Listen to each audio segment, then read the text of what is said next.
Hey besties, mistake number one, typographical errors. Now I understand that we are not robots, we are humans and we are bound to make mistakes, but to a large extent ensure you do not have typographical errors in your CV, because that tells them that you are not really serious and you lack attention to detail. So you cannot have typographical errors in your CV then go and claim that you pay attention to detail, because that would be a lie. So ensure that when you are writing your CV, don't just write it and let it go. Please edit it, look at it. If possible, give it to someone, a trusted friend who has a very critical eye. Not someone that will come and be telling you what you want to hear, but someone that will tell you, oh, this is wrong. Now, if you don't have a trusted friend or family member, you can go to autocorrect on Google Docs, or better still, just go to Grammarly and you'll be able to correct what you've written in your CV. Or you can just pay someone to revamp your CV, as that would reduce the incidence of you having typographical error, as that is a mistake you cannot afford to be making. Number two mistake is having a generic CV. Now, a generic CV is a CV that can apply to any organization, and just like this analogy that a friend to all is a friend to none, I can say a CV to all is a CV to none. So if your CV is so generic that it can be applied to any role, that is not a good CV. Now, your CV should always be specific to the job role. Now, in this, there is something I need to talk about, because I've heard people say that your CV should be different for each job you're applying into. And this is something that a lot of experts have actually talked about. Now, I'm not an expert, but I do not agree with that. I don't think for every job you are applying into, you have to create a new CV or constantly edit a CV. However, if you are applying to various job roles, that is when that comes in play. But if you are applying to a specific job role, then you can actually use that CV that you've tailored for that specific job role in various other organizations in that same industry. Let me explain. If I want to apply as a care or support worker, I would have a specific CV tailored to care and support work. Now, I can use that CV if I'm applying to various care and support organizations, but I'm not going to use that CV if I want maybe a project management job or a social work job, because that CV would be generic. It's not going to be specific. So if you are the type of person that you're applying as a social worker, you're applying as a carer, you're applying as a doctor, as a lawyer, then obviously you would have different CVs specific to that job role. But if you are just applying into one particular job role, then just create a good CV that can meet the demands of that industry and go ahead to apply to various organizations in that industry. Now, mistake number three is that your CV is too long. Now, this is something that I learned the hard way. In fact, the way I started doing CVs actually is from when I was in Nigeria. When I was in Nigeria, I was job hunting as a new lawyer, and I went to this organization. I met this woman and I just asked for the job. I showed her my CV and she told me there was no job vacancy. However, if there were to be a job vacancy, she would not employ me. And I was so surprised. Then she was like, do you feel okay to receive what I want to tell you? And I said, yes, I want to hear. Talk to me. You're an employer, you're a boss. So if you're telling me that even if you had vacancy, you won't even give me the job, please, I want to know. She sat me down and she showed me my CV. She was like, look at your CV. Your CV is 3 pages. You just graduated, like you just finished law school. How is your CV 3 pages? Look at my own CV. She showed me her CV. And this person is literally a CEO. She's had a lot of experiences. And if you see her CV, it was like 1.5 pages, concise. Then she said, do you think any employer or hiring manager would go through that energy to be reading through 3 pages of your CV as a fresh graduate? Now, she taught me about CV reviews, and I'll forever be grateful to her, because after that session with her, like on-page session, literally, I amended my CV and it was just 1 page. And since then, I have almost been obsessed with the idea of reviewing CVs. Wow, I can't believe I just shared the main reason why I started doing this, but that's just it, because that lesson taught me that your CV should be as concise as possible. I had a one-on-one consultation with one of you, my besties, and when I saw the CV of this person, I was very impressed. Now, she came to me for me to revamp her CV and was shocked that I was impressed with her CV. Now, obviously, there were some errors that needed to be made in the content of the CV, but I was so impressed with how concise the CV was. It was just one page, and that was the first CV I was seeing of any of my besties that was just one page. I'm not calling anyone out, but a lot of CVs I've seen, they are like numerous pages. Try to make your CV as short as possible. It's not about the length of the CV that will show whether or not you have the experience or you will get the job. Now, if you have like more than 5 years experience, then obviously I can understand having maybe 2 to 3 pages. And when I say 5 years experience, I mean 5 years experience in the particular industry you are applying into. But if you are just starting, to a large extent, just aim for about 1 to 2 pages. That would help you. If you are struggling with reviewing your CV, I have a service where I help people revamp their CVs. So check the description box for all my services. Mistake number 4, you are listing out too many personal information. Do you think your prospective employer would care about your marital status, even your gender, your date of birth? All those things are highly irrelevant in a CV. If they need those information, you would be asked. But in your CV, it has no place. And especially for my besties in Nigeria, Ghana, and other parts of the world, please take note of this, because when I get to review CVs, that's something I see a lot. When you are in the UK, there is something called protected characteristics, and it just means your distinctive feature, such as your sex, your gender, your sexuality, your marital status. And based on the Equality Act, you are not allowed to be discriminated against on the basis of any of these protected characteristics. Now, when you put those protected characteristics in your CV, you are exposing yourself to discrimination. So let's say you put marital status single.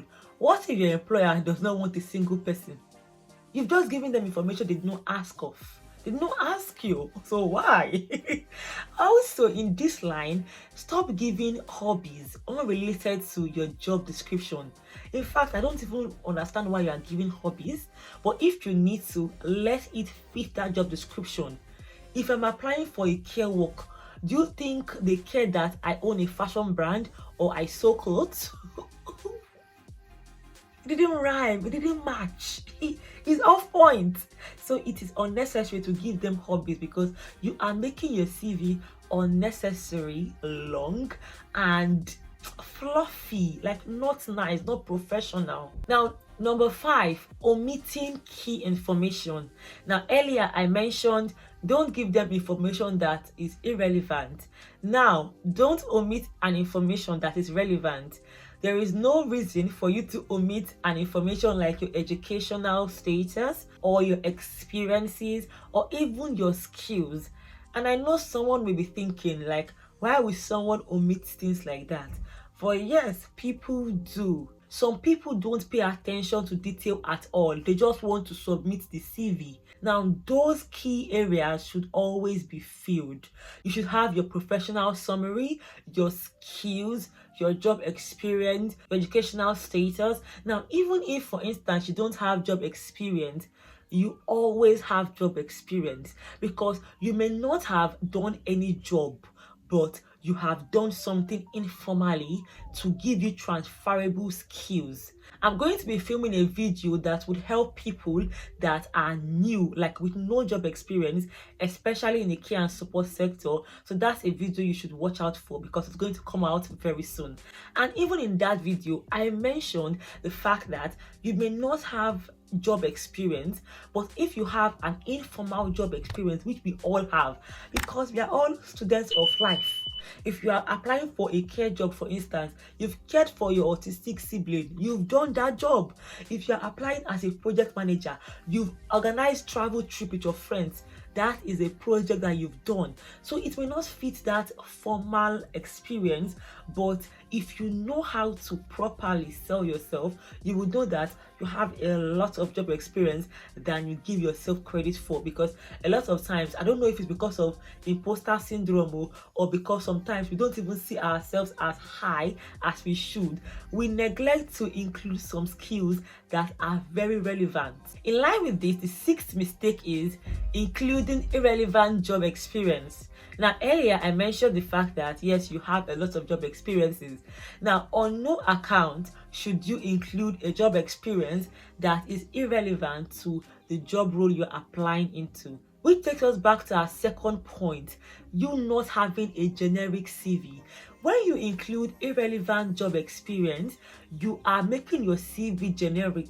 If I see your CV, I should automatically know the kind of job you want. I can't see your CV and be confused if you are applying as a factory worker, as a nurse, it's confusing, and it should never be.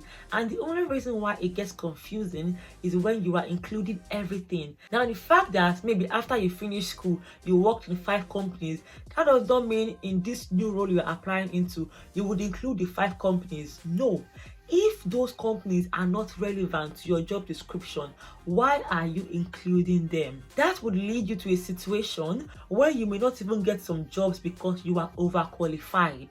For instance, when I was applying for care and support work, did you think I included the fact that I'm a lawyer? Why?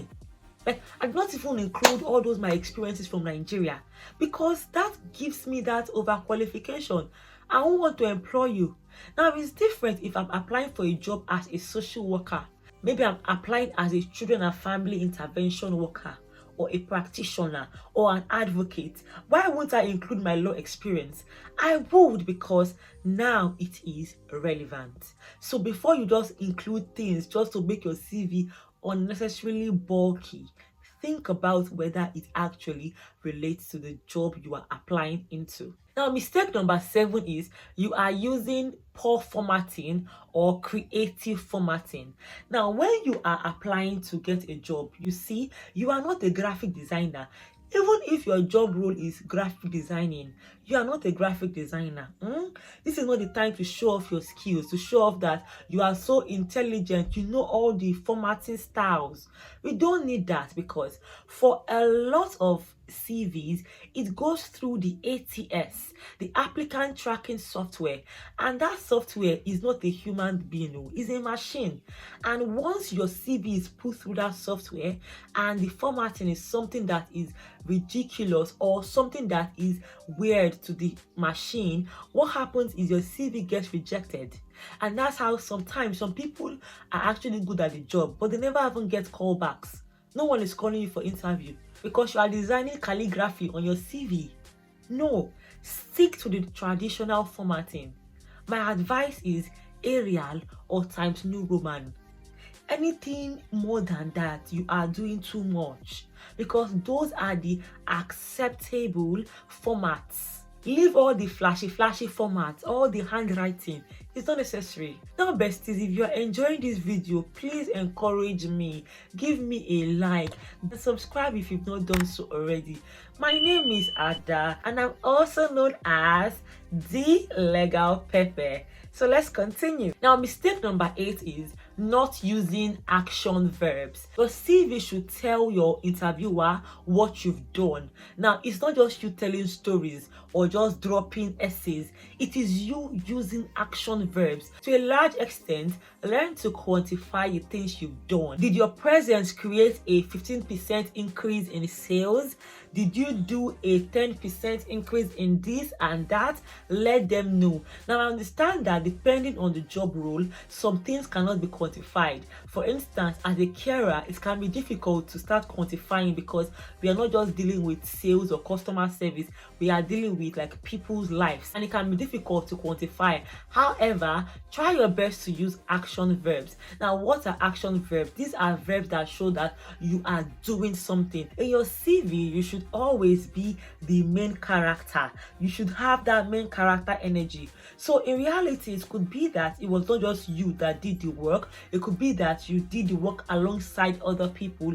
However, your CV is about you and no one else. So you should be using action verbs. Verbs like led, managed, developed, implemented, increased, accumulated, accomplished, communicated, guided, resolved, encouraged, trained. Those are words you should always be using in your CV. Now to the 9th point. A mistake you can make is not showing gaps in employment. Now, if for whatever reason you have gaps in your employment, you should always give them a reason. Don't just leave it blank. 5 years blank. What were you doing? Where were you? Give them a reason. Now, your reason can range from maybe you being a mother and you needed to nurse your children or your child. That's a good enough reason. It could even be something that you may think is not good enough, but it's good enough. It could be you traveling. Now, depending on the job role you are applying into, if for instance you're applying as a hospitality manager, when you give that example of you traveling, you will not just say you traveled for enjoyment. No, you travel to learn new cultures, to meet new people, to learn how to communicate better. You would now include that your travel as your interpersonal skill, your soft skill. Regardless of whatever reason you had a gap, you have to package it. See, CV, interview, this whole hiring process is all about packaging. You can be good at a job, you can be intelligent, but if you don't know how to package yourself, they call it branding. If you don't know how to personally brand yourself, they will take you for idiot and you will not be called back. Whereas someone else that may not even be half as good as you but knows how to brand themselves would actually get the job. So know how to package yourself. Don't give any gap that you know would work negatively against you. Do not lie so you don't get caught up in that, but do your best to brand yourself well. And that leads me to my 10th point. But before I say the 10th point, if you want a one-on-one consultation with me, check the description box and you will see how to book that. Now, the 10th point is no cover letter. In fact, for a lot of companies, once you submit your CV without cover letter, they are throwing it out. Now, there are some companies you apply into and they make cover letter optional. My brother and sister, whether or not it's optional, please include a cover letter. Your cover letter is your first impression. It is what makes them know that, okay, this person means business. So don't just give a bare CV. It's just like you're giving someone a letter and you don't even put it in an envelope. Now, your cover letter is that envelope that shows them that, okay, this person is qualified. And in your cover letter, please, 1 page. Nothing more. There's nothing you want to say that you cannot say in 1 page. 1 page of a carefully crafted letter telling them why you are the best person for the job. So besties, those are the mistakes you should not make if you want to increase your chances of being hired for the job. Now, if you've enjoyed this video, you are definitely going to enjoy this next video because it is very similar and it will guide you further. So until I see you next time, stay blessed, remain happy, and be upon you and 1,000 generations.